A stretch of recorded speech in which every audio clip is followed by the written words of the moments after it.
Ladies and gentlemen, guests and colleagues, I very much regret that I'm unable to join you in person at the Sixth Faith and Freedom Summit in Panama, held at the Latin American Parliament. Unfortunately, other pressures and deadlines mean that I have a clash and I'm unable to be with you. But each of us are gathered on this occasion in recognition of the responsibilities we too shoulder in ensuring that nobody is discriminated on grounds of their religion or belief, that nobody suffers violations or infringements of their human rights, of any of their human rights, because of religion or belief, and that each and every one of us is able to enjoy freedom of religion or belief. It is this commitment that has brought us together. Whether hailing from the Americas or beyond, we have gathered, myself digitally, yourselves in person, in recognition of the importance of advancing these rights for each and all.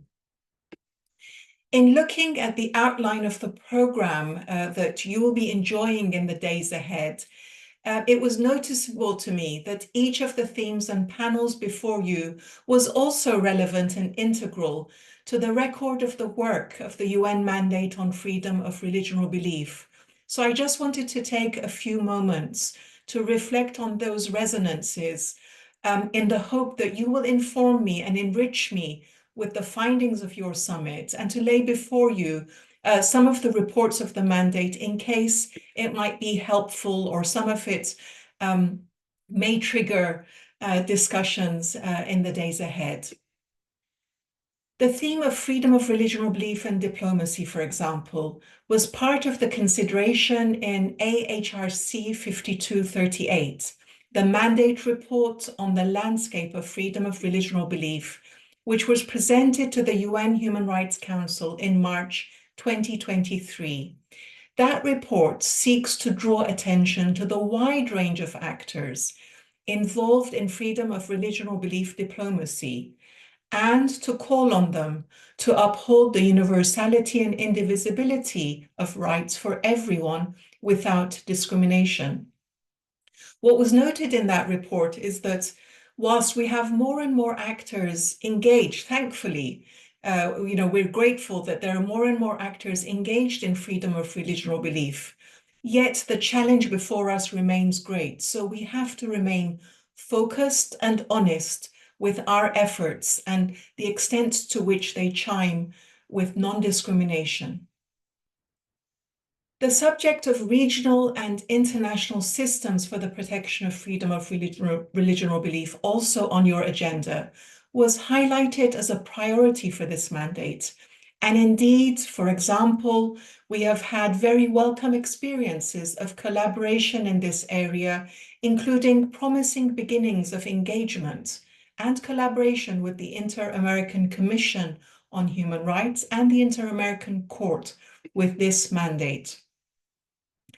Since this mandate has existed for 38 years, and since we see the protection of freedom of religion or belief upheld in regional systems, it's critical that we are informed, we are open, and we leave the option for collaboration and sharing observations in order to lend support to one another, if not joint actions where possible. Now, another of the themes on your program is national systems of protection of freedom of religion or belief and civil society and freedom of religion or belief defenders. These were central to report A78207, the October 2023 report to the UN General Assembly considering freedom of religion or belief from the grassroots. Indeed, if we don't consider it from the grassroots, if we don't consider it from the viewpoint of the beneficiary, that is everyone, then what is the point of freedom of religion or belief? So the report considers or seeks to consider the range of actors that need to play their role, their obligation if they're state actors, and their responsibilities if they are non-state actors, to deliver on a reality of freedom of religion or belief for all. There are a whole range of state authorities that carry the obligation for ensuring the enjoyment of this right. Yes, we say that the obligation is on the state, but of course the state has many authorities and actors right to the municipal level, to the grassroots level, and each of them needs to be aware, they need to be trained, they need to be considered, assessed, reported on in order to ensure that freedom of religion or belief is actually enjoyed. National systems of protection are critical to bring into effect the international human rights obligations of state, and these national systems and policies are strengthened, complemented, and made more accountable through the vigilance and contributions of non-state actors. Another of the themes before you on the program is the impact of media on freedom of religion or belief. This was reflected in the report HRC 5547 on advocacy of hatred on the basis of religion or belief, which was presented to the UN Human Rights Council in March 2024. The report lays out some of the ways in which state and civil society, including media responses, can be transformative in countering the advocacy of hatred based on religion or belief.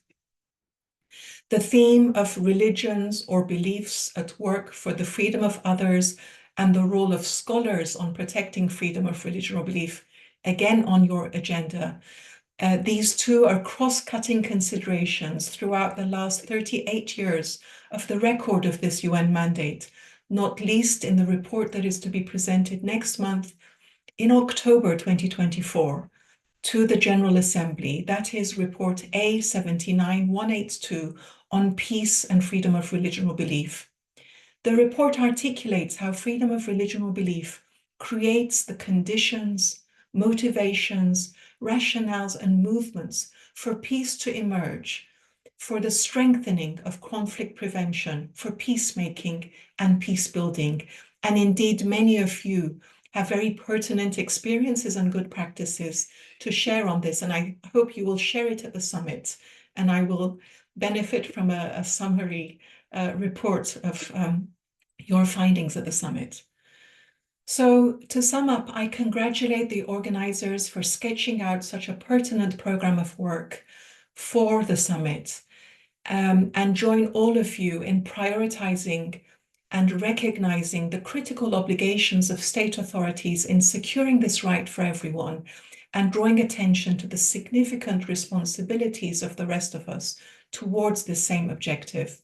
I wish you uplifting and productive days ahead as you seek to sharpen the collaboration between politicians, religious or belief leaders or lay persons, human rights advocates and defenders, activists, academics, and others, in order to ensure greater effectiveness in securing this freedom for everyone.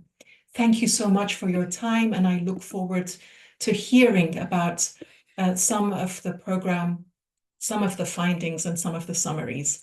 Thank you.